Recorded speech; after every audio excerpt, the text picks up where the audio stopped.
Welcome to Nagaon Motors. Nagaon মটৰ্ছত নতুন এটা আপডেট আহিছে, স্কৰপিঅ' S6 প্লাছ। কোনোবাই যদি ল'ম বুলি ভাবে, স্ক্ৰীনত নাম্বাৰ আহি আছে, মোৰ লগত কণ্টেক্ট কৰক।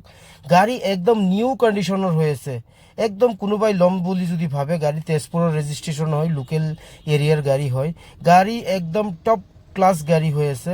গাড়ী আপোনাৰ ৱাৰেণ্টি গেৰেণ্টি পাব, যেনেকৈ ইঞ্জিনৰ গেৰেণ্টি, গিয়াৰ বক্সৰ গেৰেণ্টি, নন এক্সিডেণ্টেল গেৰেণ্টি পাব। মই ডকুমেণ্টেশ্যন কমপ্লিট ইনক্লুডিং কৰি দিম।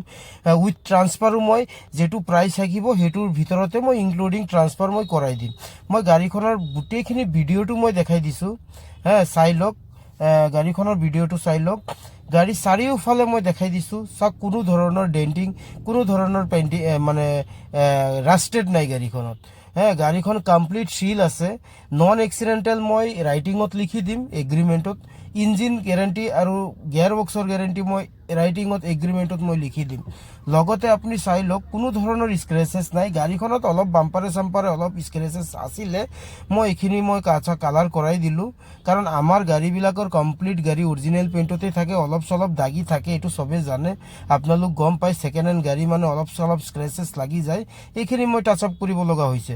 আৰু গাড়ীখনৰ কম দামত যদি কোনোবাই ভাবে যে মই স্কৰপিঅ' ঘৰলৈ লৈ যাম, কাৰণ স্কৰপিঅ'ৰ চবৰে সপোন থাকে, ল'ৰা ছোৱালী আৰু এজেড চবৰেই, মানে চবৰে ক'ব গ'লে এজন বাচ্চা ল'ৰা ছোৱালীৰো এটা স্কৰপিঅ'ৰ চখ এটা থাকে।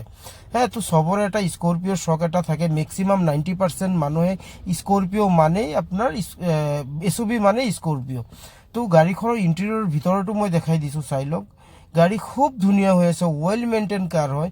ইণ্টেৰিয়ৰটো চাই লওক, নিউ লেডাৰ চিট কাভাৰ লাগি আছে, কষ্টলি লেডাৰ চিট কাভাৰ, লগতে নিউ মেটিং পাই যাব। মই মিটাৰটো দেখাই দিছোঁ কিমান কিলোমিটাৰ চলিছে, যেনেকৈ চামথিং 85,000 চামথিং কিবা এটা চলিছে। গাড়ীখনৰ আপোনাৰ Android LED, back camera complete লাগি আছে, 4 power window, power steering, AC complete লাগি আছে। মই ভিতৰটো ধুনীয়াকৈ দেখাই দিছোঁ, চাই লওক। কোনো ফালত কোনো চিঙা ফাটা বা ভাঙা তেনেকুৱা নাপাব। ইণ্টেৰিয়ৰত খুব ধুনীয়া, নিট এণ্ড ক্লিন হৈ আছে গাড়ী। মই বাহিৰৰ বেক চাইডৰ যিটো ইণ্টেৰিয়ৰ আছে, বেক চাইডৰ চিটখিনি মই দেখাই দিছোঁ, চাওক। কোনো ধৰণৰ চিঙা বা কোনো ধৰণৰ স্ক্ৰেচেছ তেনেকুৱা নাই। গাড়ী মই বেক চাইডৰ ডিগ্গি জেগাখিনি মই দেখাই দিছোঁ, যে বেক চাইডে যে মানুহ বহে, ধুনীয়াকৈ মই দেখাই দিছোঁ, চাই লওক। ফ্ৰণ্টৰ ইণ্টেৰিয়ৰ ডেছবোৰ্ডখিনি মই ধুনীয়াকৈ দেখাই দিছোঁ, চাই লওক। একদম 9 ইঞ্চ LED লাগি আছে, গাড়ী একদম ধুনীয়া হৈ আছে। ৰিয়েৰ ইচিউ কাষ্টমাৰে পাই যাব গাড়ীখনত। ছনী হাই কোৱালিটি মিউজিক ছিষ্টেম পাই যাব, ছনী স্পীকাৰ লগা আছে। আৰু লগতে বেক চাইডৰ ডিগ্গি মই গোটেইখিনি দেখাই দিছোঁ, চাই লওক খুলি পেলাই। মই শিলখিনি দেখাই দিওঁ এবাৰ, কাৰণ ফ্ৰণ্টত আৰু বেক চাইডতে বেছি মাৰ খায়তো।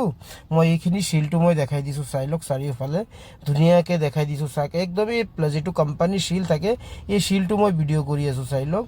কোনো ধৰণৰ এক্সিডেণ্টেল ইছ্যু নাই গাড়ীখনত, সেইটোৰ হিচাপত মই দেখাই দিছোঁ। মই আঙুলিৰে দেখাই দিবলৈ ট্ৰাই কৰিম যে শিল কোনটোক কয়। আচলতে মানুহে গম নাপায় শিল কোনটোক কয়, মই আঙুলিৰে দেখাই দিবলৈ চেষ্টা কৰিছোঁ। এইটো চাই লওক, এইটো হৈছে কোম্পানীৰ শিল। যদি এইটো চেঞ্জ থাকে বা মাৰ খোৱা থাকে, তো এই শিলটো আপুনি নাপায়।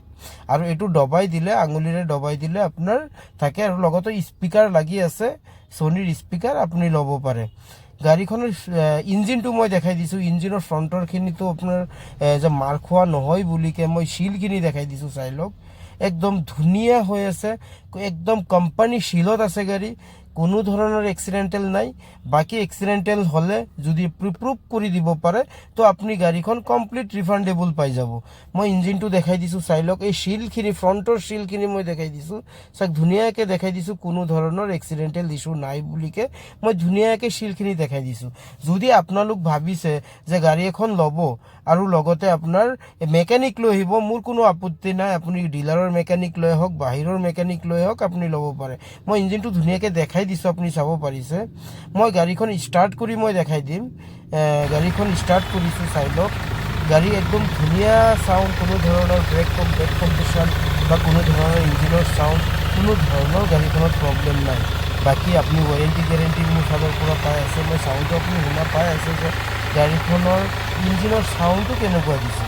যদি আপোনালোকৰ ভাল লাগিছে, মোক ফ'ল' কৰিব, লাইক কৰিব, শ্বেয়াৰ কৰিব, বেছিকৈ শ্বেয়াৰ কৰিব, যে মই আৰু গাড়ীবিলাকৰ ভিডিঅ' আপডেট কৰি থাকোঁ।